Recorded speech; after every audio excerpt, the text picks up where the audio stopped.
유럽은 러시아 가스를 끊었다고 믿었습니다. 하지만 그 가스는 사라지지 않았습니다. 방향을 바꾸고 있습니다. 중국으로. 그리고 그 순간 유럽의 에너지 계산서는 다시 피를 흘리기 시작했습니다. 푸틴과 시진핑이 손을 잡았습니다. 겉으로는 정상회담입니다. 국기 앞에서 웃고 카메라 앞에서 악수하고 전략적 협력을 말합니다. 하지만 이 장면을 그냥 외교라고 보면 안 됩니다. 이 악수 뒤에는 가스관이 있습니다. 돈이 있습니다. 제재가 있습니다. 중국의 계산이 있습니다. 그리고 유럽의 공포가 있습니다. 세부 조항은 아직 남아있을 수 있습니다. 가격도, 일정도, 조건도 끝까지 봐야 합니다. 하지만 더 중요한 것은 방향입니다. 러시아의 가스는 서쪽에서 동쪽으로 움직이고 있습니다. 유럽에서 중국으로, 제재에서 거래로, 고립에서 새로운 의존으로. 이건 단순한 에너지 협력이 아닙니다. 러시아가 잃어버린 유럽 시장을 중국으로 돌리려는 게임입니다. 중국은 그 절박함을 이용해 더 싼 가격과 더 좋은 조건을 기다리는 게임입니다. 미국은 LNG 영향력이 흔들릴 수 있는 게임입니다. 그리고 유럽은 자신이 끊어낸 러시아 가스의 빈자리를 더 비싼 돈으로 메워야 하는 게임입니다. 오늘 이야기의 중심에는 하나의 이름이 있습니다. 파워 오브 시베리아이. 시베리아의 가스를 중국으로 보내는 초대형 가스관입니다. 연간 약 500억 입방미터 규모로 거론되는 거대한 통로입니다. 하지만 중요한 건 숫자가 아닙니다. 이 가스관이 열리면 러시아의 에너지 권력이 방향을 바꿉니다. 서쪽에서 동쪽으로, 유럽에서 중국으로. 이것이 유럽이 진짜 두려워해야 할 장면입니다. 유럽은 러시아를 버렸습니다. 그런데 러시아도 유럽 없이 살아남을 길을 찾고 있습니다. 그리고 그 길 끝에 중국이 있습니다. 그래서 이 악수가 무섭습니다. 러시아가 그냥 무너지는 것이 아니라 방향을 바꾸고 있기 때문입니다. 유럽이 러시아를 벌주려 했는데 러시아는 중국을 향해 새 문을 두드리고 있기 때문입니다. 그 문이 열리면 가장 먼저 피눈물을 흘릴 쪽은 유럽일 수 있습니다. 먼저 러시아가 왜 이 가스관에 목을 매는지 봐야 합니다. 오랫동안 유럽은 러시아 가스의 가장 중요한 고객이었습니다. 러시아는 시베리아에서 가스를 뽑았습니다. 파이프라인으로 유럽에 보냈습니다. 유럽은 그 가스로 공장을 돌렸습니다. 집을 데웠습니다. 산업을 유지했습니다. 러시아는 그 돈으로 재정을 채웠습니다. 그리고 영향력을 키웠습니다. 가스는 에너지였지만 동시에 권력이었습니다. 파이프라인은 땅속에 묻혀 있었지만 그 위에는 정치가 흘렀습니다. 러시아는 유럽에 가스를 판 것이 아닙니다. 유럽의 심장 가까이에 손을 넣고 있었습니다. 그래서 유럽은 러시아 가스를 두려워하면서도 필요로 했습니다. 독일도 이탈리아도 동유럽도 쉽게 벗어나지 못했습니다. 러시아에게 유럽은 단순한 고객이 아니었습니다. 돈줄이었습니다. 무대였습니다. 에너지 제국의 중심이었습니다. 하지만 우크라이나 전쟁 이후 이 구조가 깨졌습니다. 유럽은 러시아 가스를 줄였습니다. 제재가 이어졌습니다. LNG 터미널을 늘렸습니다. 다른 공급처를 찾았습니다. 러시아 의존에서 벗어나겠다고 선언했습니다. 그 순간 러시아의 오래된 에너지 모델에 금이 갔습니다. 가스는 있는데 살 사람이 줄었습니다.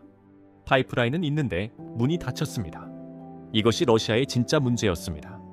석유는 배에 실어 돌릴 수 있습니다. 인도로 보낼 수 있습니다. 중국으로 보낼 수 있습니다. 다른 시장을 찾아갈 수 있습니다. 하지만 파이프라인 가스는 다릅니다. 길이 없으면 팔 수 없습니다. 유럽으로 깔린 길은 유럽으로 가야 합니다. 그런데 유럽이 문을 닫으면 어떻게 됩니까? 가스는 갑자기 바다를 건너지 못합니다. 그냥 땅속에 남습니다. 생산을 줄여야 합니다. 아니면 새 길을 뚫어야 합니다. 바로 여기서 파워 오브 시베리아이가 등장합니다. 이 가스관은 쇠파이프가 아닙니다. 러시아가 유럽을 잃은 뒤 중국으로 살아남기 위해 내민 거대한 생명줄입니다. 겉으로는 인프라입니다. 실제로는 탈출구입니다. 푸틴이 시진핑을 만난 이유도 여기에 있습니다. 그는 단순히 중국을 방문한 것이 아닙니다. 러시아 가스의 다음 목적지를 만나러 간 것입니다. 그런데 이 지점에서 게임은 더 차가워집니다. 중국은 러시아를 구해줘야 할 이유가 없습니다. 러시아는 팔 곳이 급합니다. 중국은 살 곳이 많습니다. 이 차이가 권력입니다. 중국은 중앙아시아에서 가스를 들여옵니다. LNG도 살 수 있습니다. 석탄도 있습니다. 재생에너지도 키우고 있습니다. 중국은 선택지가 많습니다. 반대로 러시아는 급합니다. 유럽 시장은 줄었습니다. 제재는 계속됩니다. 가스프롬은 예전처럼 쉽게 돈을 벌 수 없습니다. 러시아는 중국이 필요합니다. 하지만 중국은 러시아만 필요로 하지 않습니다. 이것이 협상장의 진짜 얼굴입니다. 카메라 앞에서는 두 정상이 웃습니다. 하지만 테이블 아래에서는 가격이 싸웁니다. 건설비가 싸웁니다. 공급 조건이 싸웁니다. 계약 기간이 싸웁니다. 누가 먼저 양보할 것인가? 누가 더 오래 기다릴 수 있는가? 이 싸움이 벌어지고 있습니다. 푸틴은 빨리 길을 열고 싶습니다. 시진핑은 천천히 계산하고 싶습니다. 푸틴은 출구가 필요합니다. 시진핑은 할인된 에너지가 필요합니다. 이 차이가 권력입니다. 그래서 러시아와 중국의 에너지 협력을 단순히 반서방 연대라고 보면 절반만 본 것입니다. 진짜 장면은 더 잔인합니다. 러시아는 중국 앞에서 절박해졌습니다. 중국은 그 절박함을 알고 있습니다. 중국은 러시아를 돕는 척할 수 있습니다. 하지만 협상장에서는 다릅니다. 절박한 쪽은 러시아입니다. 기다릴 수 있는 쪽은 중국입니다. 판매자가 절박하면 가격을 잃습니다. 구매자가 기다릴 수 있으면 조건을 얻습니다. 이것이 푸틴과 시진핑의 악수 뒤에 숨은 계산입니다. 그런데 여기서 가장 아픈 질문이 나옵니다. 왜 유럽만 피눈물을 흘리는가? 유럽은 러시아 가스를 끊었습니다. 러시아를 압박하기 위해서였습니다. 모스크바의 돈줄을 줄이기 위해서였습니다. 전쟁의 대가를 치르게 하겠다는 메시지였습니다. 하지만 에너지는 구호처럼 움직이지 않습니다. 러시아 가스를 끊는 순간 유럽은 더 비싼 대체 에너지를 찾아야 했습니다. LNG를 더 많이 사야 했습니다. 더 먼 곳에서 가져와야 했습니다. 더 많은 인프라를 깔아야 했습니다. 저장고를 채워야 했습니다. 가격 변동을 견디어야 했습니다. 유럽은 러시아를 벌주려 했습니다. 하지만 동시에 자기 자신도 더 비싼 에너지 질서 안으로 들어갔습니다. 그리고 이제 러시아가 중국으로 새 출구를 뚫는다면 유럽의 고통은 한 단계 더 깊어집니다. 러시아가 유럽 없이도 버틸 수 있는 길을 얻기 때문입니다. 이것이 가장 아픈 지점입니다. 유럽은 러시아가 고립되길 원했습니다. 러시아가 유럽 시장을 잃고 흔들리길 원했습니다. 하지만 러시아가 중국이라는 거대한 시장을 붙잡는다면 어떻게 됩니까? 유럽의 압박 카드는 약해집니다. 러시아는 이렇게 말할 수 있습니다. 너희가 우리 가스를 끊었다라고 생각했나? 우리는 그 가스를 다른 곳으로 보낼 것이다. 중국으로. 이 순간 유럽만 피눈물을 흘립니다. 왜냐하면 유럽은 싼 러시아 가스를 잃었습니다. 러시아를 압박할 시장 카드도 약해질 수 있습니다. 그런데 에너지 가격은 여전히 비쌉니다. 공급망은 여전히 불안합니다. 산업은 여전히 비용을 계산해야 합니다. 정치인은 원칙을 말할 수 있습니다. 하지만 공장은 원칙으로 돌아가지 않습니다. 전기요금은 연설로 내려가지 않습니다. 가스 가격은 선언문으로 안정되지 않습니다. 에너지는 결국 가격입니다. 공급입니다. 계산서입니다. 그리고 그 계산서는 항상 위에서 아래로 내려옵니다. 정부에서 기업으로, 기업에서 소비자로, 소비자에서 가정으로. 유럽은 러시아를 끊었습니다. 하지만 싼 에너지의 시대도 함께 끊어냈습니다. 유럽은 도덕적 승리를 말할 수 있습니다. 하지만 청구서는 도덕을 보지 않습니다. 청구서는 숫자만 봅니다. 이것이 에너지 전쟁의 가장 잔인한 법칙입니다. 누가 옳았는지보다 누가 더 비싼 값을 내는지가 먼저 드러납니다. 그리고 지금 그 비싼 값은 유럽의 산업과 시민에게 돌아가고 있습니다. 여기서 미국 LNG가 등장합니다. 우크라이나 전쟁 이후 미국 LNG는 거대한 기회를 잡았습니다. 러시아 가스가 줄어든 자리, 그 자리에 미국 LNG가 들어왔습니다. 배에 실린 LNG는 새로운 에너지 질서의 상징이 됐습니다. 미국은 더 강한 에너지 수출국이 됐습니다. 유럽은 미국 LNG에 더 기대게 됐습니다. 아시아도 마찬가지입니다. 중국, 일본, 한국은 모두 LNG 시장의 큰 구매자입니다. 미국에게 LNG는 단순한 상품이 아닙니다. 영향력입니다. 누가 물량을 쥐고 있는가? 누가 가격을 움직일 수 있는가? 위기 때 누가 공급의 문을 열고 닫을 수 있는가? 이것은 모두 정치가 됩니다. 그런데 러시아 가스가 중국으로 대량 연결되면 미국 LNG의 계산은 복잡해집니다. 중국이 파이프라인 가스를 더 안정적으로 확보하면 LNG 시장에서 더 여유를 갖게 됩니다. 필요할 때 사고 비쌀 때 버틸 수 있습니다. 조급한 구매자에서 계산하는 구매자로 바뀝니다. 그 순간 미국 LNG의 힘은 달라집니다. 죽지는 않습니다. 하지만 흔들립니다. 무너지지는 않습니다. 하지만 예전처럼 독점 카드로 휘두르기는 어려워질 수 있습니다. 미국 LNG의 진짜 힘은 물량만이 아닙니다. 상대가 선택지가 없을 때 커집니다. 그런데 중국이 러시아 가스라는 거대한 선택지를 쥔다면 어떻게 됩니까? 워싱턴의 협상력은 더 복잡해집니다. 중국은 이렇게 말할 수 있습니다. 비싸면 안 산다. 우리에겐 다른 길이 있다. 파이프라인이 있다. 이 말 한마디가 LNG 시장의 분위기를 바꿀 수 있습니다. 미국 LNG가 끝장나는 것은 아닙니다. 하지만 미국이 아시아 에너지 시장에서 마음대로 가격표를 흔드는 시대는 더 어려워질 수 있습니다. 이것이 러시아 중국 가스관의 진짜 파괴력입니다. 가스가 흐르는 곳은 중국이지만 압박을 받는 곳은 미국 LNG입니다. 계약을 하는 곳은 베이징이지만 긴장하는 곳은 워싱턴입니다. 그리고 그 사이에서 유럽은 더 비싼 에너지를 계속 사야 합니다. 러시아는 출구를 만듭니다. 중국은 선택지를 늘립니다. 미국은 LNG 영향력을 지키려 합니다. 유럽은 비싼 대체 에너지 속에서 버팁니다. 이 네 장면은 따로 움직이지 않습니다. 한쪽에서 가스관이 깔리면 다른 쪽에서 LNG 협상력이 흔들립니다. 한쪽에서 유럽이 러시아를 끊으면 다른 쪽에서 러시아는 중국으로 방향을 틉니다. 한쪽에서 미국이 LNG를 팔면 다른 쪽에서 중국은 파이프라인 가스를 협상합니다. 에너지 시장은 더 이상 시장이 아닙니다.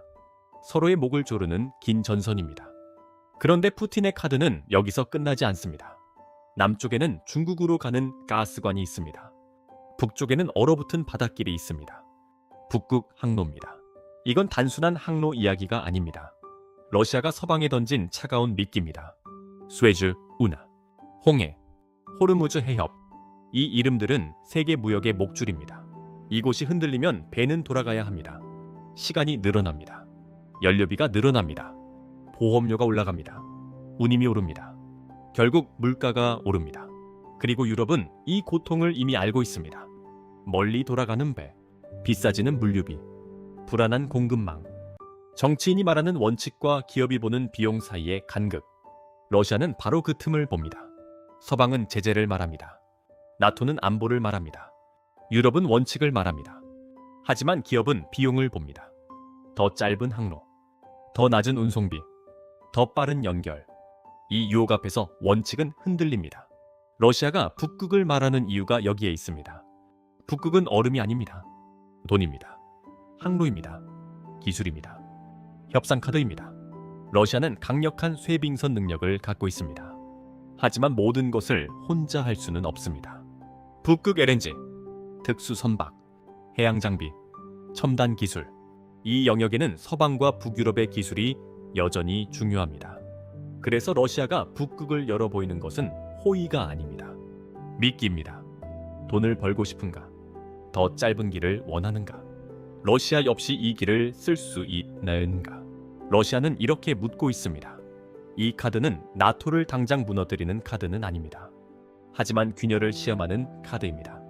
국가는 제재를 말하지만 기업은 이익을 봅니다. 정부는 원칙을 말하지만 산업은 비용을 계산합니다. 러시아는 그 틈을 찌르려 합니다. 남쪽에서는 중국 가스관, 북쪽에서는 북극 항로. 하나는 에너지를 움직입니다. 하나는 물류를 움직입니다. 둘 다 서방의 약점을 겨눕니다. 푸틴의 메시지는 단순합니다. 너희가 우리를 고립시키려 한다면 우리는 다른 길을 만들겠다. 하지만 여기서 착각하면 안 됩니다. 이것이 러시아의 완전한 승리라는 뜻은 아닙니다. 더 복잡합니다. 러시아가 중국에 더 많이 팔수록 러시아는 중국에 더 많이 의존하게 됩니다. 유럽을 잃은 러시아가 중국을 새 고객으로 얻는다면 그것은 탈출구입니다. 하지만 동시에 새로운 종속일 수 있습니다. 중국은 값싼 에너지를 원합니다. 러시아는 팔 곳이 필요합니다. 누가 더 유리합니까? 답은 어렵지 않습니다. 중국입니다. 그래서 푸틴과 시진핑의 악수는 보기보다 위험합니다. 두 사람이 서로를 믿기 때문이 아닙니다. 서로의 필요를 너무 잘 알고 있기 때문에 위험합니다. 러시아는 중국 시장이 필요합니다. 중국은 러시아 에너지가 필요합니다. 하지만 중국은 러시아의 절박함까지 필요합니다. 그 절박함이 가격을 낮춥니다. 그 절박함이 조건을 바꿉니다. 그 절박함이 협상력을 빼앗습니다. 겉으로는 반서방 연대입니다. 속으로는 가격표를 놓고 벌이는 냉정한 거래입니다. 그리고 이 거래의 여파는 유럽에서 끝나지 않습니다. 한국도 자유롭지 않습니다. 한국은 이 회의장에 앉아있지 않습니다. 푸틴과 시진핑의 악수 장면에 한국 국기는 없습니다. 하지만 에너지 가격표에는 한국의 이름도 적혀 있습니다. 한국은 에너지를 많이 수입하는 나라입니다. 공장을 돌려야 합니다. 반도체를 만들어야 합니다. 철강, 조선, 석유화학, 자동차 산업을 유지해야 합니다. 전기가 안정적이어야 산업이 버팁니다. 가스와 석유가 흔들리면 기업 비용이 흔들립니다. 기업 비용이 흔들리면 물가가 흔들립니다. 물가가 흔들리면 가게가 흔들립니다. 그러니 러시아와 중국의 에너지 협력을 남의 이야기처럼 볼 수 없습니다. 에너지가 블록화되면 한국 같은 수입국은 더 어려운 선택을 해야 합니다. 미국 LNG를 더 사야 하는가? 중동 리스크를 감수해야 하는가? 러시아와 중국이 가까워지는 에너지 질서를 어떻게 봐야 하는가? 유럽처럼 늦게 깨닫고 비싼 계산서를 받아들 것인가? 아니면 미리 공급망을 다변화하고 에너지 안보를 산업 전략의 중심에 놓을 것인가? 이 질문은 더 이상 전문가들만의 질문이 아닙니다. 전기요금, 가스요금, 기업 생산비, 수출 경쟁력, 이 모든 것이 결국 같은 문제로 이어집니다. 에너지는 싸고 안정적일 때 아무도 관심을 갖지 않습니다. 하지만 흔들리는 순간 모든 것을 흔듭니다. 정치도 흔듭니다. 산업도 흔듭니다. 가정의 생활비도 흔듭니다. 그래서 이번 푸틴 시진핑 에너지 협력을 가볍게 보면 안 됩니다. 이건 러시아와 중국이 가까워졌다는 뉴스가 아닙니다. 러시아가 잃어버린 유럽 시장을 중국으로 메려는 장면입니다. 미국 LNG의 영향력에 균열을 낼 수 있는 장면입니다. 북극 항로와 가스관을 동시에 꺼내든 러시아가 서방의 약점을 시험하는 장면입니다. 그리고 한국 같은 에너지 수입국에게 묻는 장면입니다. 너희는 이 계산서를 피할 준비가 되어 있는가? 유럽은 러시아 가스를 끊었습니다. 하지만 대가는 끝나지 않았습니다. 러시아는 유럽을 잃었습니다. 하지만 중국으로 향하는 새 문을 두드리고 있습니다. 중국은 러시아를 돕는 것처럼 보입니다. 하지만 실제로는 가장 싼 가격과 가장 좋은 조건을 기다리고 있습니다. 미국은 LNG로 영향력을 키웠습니다. 하지만 러시아와 중국의 가스관이 열리면 그 영향력은 더 복잡한 싸움에 들어갑니다. 북극은 얼어붙은 바다처럼 보입니다. 하지만 그 아래에는 돈과 항로와 에너지 권력이 숨어 있습니다. 이 모든 장면을 하나로 묶으면 결론은 단순합니다. 에너지는 더 이상 상품이 아닙니다. 누군가에게는 무기입니다. 누군가에게는 협상 카드입니다. 누군가에게는 제재를 피하는 탈출구입니다. 그리고 누군가에게는 집으로 날아오는 계산서입니다. 푸틴과 시진핑의 악수가 무서운 이유는 두 사람이 같은 꿈을 꾸기 때문이 아닙니다. 서로의 약점을 알고 있기 때문입니다. 러시아는 팔 곳이 필요합니다. 중국은 싼 에너지가 필요합니다. 유럽은 안정이 필요합니다. 미국은 LNG의 영향력이 필요합니다. 하지만 이 판에서 가장 약한 쪽은 언제나 같습니다. 에너지를 직접 쥐지 못한 나라들, 가격을 정하지 못하는 나라들, 공급망을 통제하지 못하는 나라들, 그리고 결국 그 계산서를 받아드는 사람들입니다. 유럽만 피눈물을 흘릴까요? 아닐 수 있습니다. 이번에는 유럽이 먼저 흔들렸을 뿐입니다. 에너지 질서가 무너지면 다음 계산서는 언제든 다른 나라의 식탁 위에 올라올 수 있습니다. 한국도 예외가 아닙니다. 문제는 우리가 이 게임의 중심에 있느냐가 아닙니다. 문제는 우리가 이 게임의 가격을 피할 수 있느냐입니다. 그리고 지금 세계가 보여주는 대답은 점점 더 차갑습니다. 피할 수 없다면 적어도 늦게 깨달아서는 안 됩니다. 에너지 전쟁에서 가장 늦게 깨닫는 사람은 항상 가장 비싼 계산서를 받습니다.